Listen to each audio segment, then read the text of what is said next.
Hello ladies and gentlemen, welcome to the channel. My name is Max and today I want to show you my favorite way of killing Tagilla in Tarkov on Factory. Now, Tagilla is basically an entry level boss. He is typically one of the easiest ones to kill. And killing him is quite beneficial. You get his helmet, which is class 5, and you can also sell that for a good amount of money. And as well, you get some stims and get a lot of XP, which is definitely helping you with progression. Now, Tagilla is obviously a boss, so there comes some level of difficulty with killing him. But I have found a decently simple way of killing him quite effectively, and I want to show you that today. Now, if we go to the wiki, we can check out Tagilla's health. Tagilla has 1.2 thousand health in his whole body, and he has 140 health in each one of his legs, and that's what we'll be using today. Those of you new to the game might not know this, but there is something called the leg meta, which basically implies that you'll be shooting high damage ammo into the legs, you block out the legs, and then every shot that you do to that leg is going to be bleeding the health of the whole body. So to do this, you will most likely need to unlock Flea Market, which is level 10, maybe level 15, depending on the wipe. Now what you want to do is have a fast shooting SMG. It could be a Vector, it could be an Uzi, it could be an MP5, even if you wanted to. I have killed him with an MPX quite often. Now what you want to do is you want to choose the highest possible damage ammo that is available to you. In my case, it is this. But at the same time, I couldn't buy full mags of that ammo, so I also got Quakemaker, which makes a little bit less damage, but it's still going to be good enough. For the gun build, in this scenario, we do have a silenced Uzi.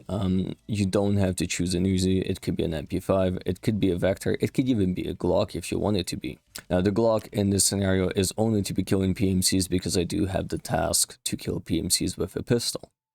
I should also suggest you might want to take a couple of nades with you just because they do a good amount of damage, and in the case when Tagilla is stuck, maybe just standing still, you can toss a nade at him and then spam him into the legs with the main gun. Now, something else that you have to know about Tagilla, he has two main weapons. One of them is typically a shotgun, and the second one is his melee weapon. Tagilla's gameplay logic is mainly if you're at a distance, he can be shooting at you with a shotgun.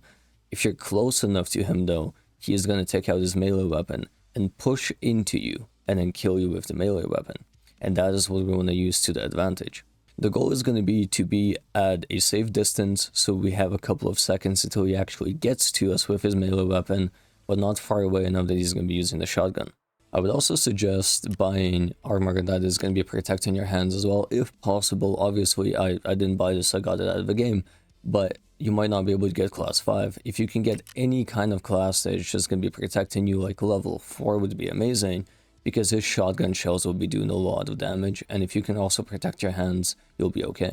A face shield might also be nice against the shotgun, but in this case, I just have a flux with no face shield. Now, whether you play PvE or PvP, it doesn't actually matter. This is a viable tactic in both.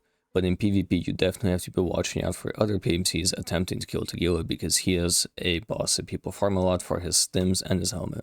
Now, Tagilla also has quite specific voice comms, so he typically yells something out in a very aggressive voice, and he keeps on yelling, and that's how you can spot him, whereas scavs will just say a line.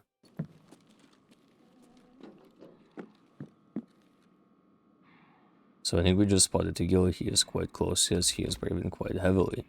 So, let's swing. So he is shooting his shotgun, and he might be pushing into us now. It should only take about 2 mags to kill him. It should not be that bad, so I'm actually going to swing into him, and I believe we did kill him. He did do quite a bit of damage to us with his shotgun. As I said, that shotgun is quite deadly, so I'm just going to go back and heal quickly. Obviously, watch out so you don't get shot. We'll be taking his helmet. I'm not going to be taking his gun because I think that's what would be useless. And obviously, this is his melee weapon. He could have some decent ammo on his shotgun, so you might want to be taking that as well. And if you check his pockets, he should have a good amount of stims, but in this case, he does not.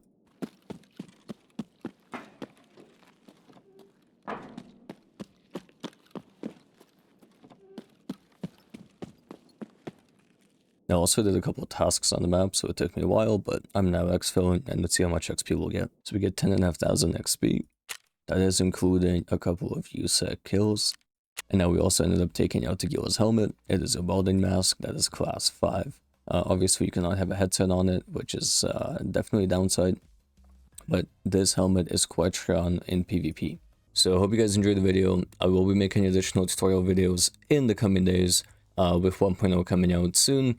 And hopefully now you can actually survive on the factory. Tagilla has killed me multiple times on that map when I was just starting to play the game, and he was definitely a big nuisance because when you don't know how to play against him, he is insanely deadly. And yeah, you want to watch out for his voice comms. He breathes quite heavily, and what you could also do is if you toss a nade somewhere in the middle of the map, you could hear him yell if he does spawn on the map. Now, Tagilla is not always going to spawn. He has a certain spawn chance, and that also changes from different events and wipes and whatever else. So yeah, I'll see you guys in the next one. Thanks for watching.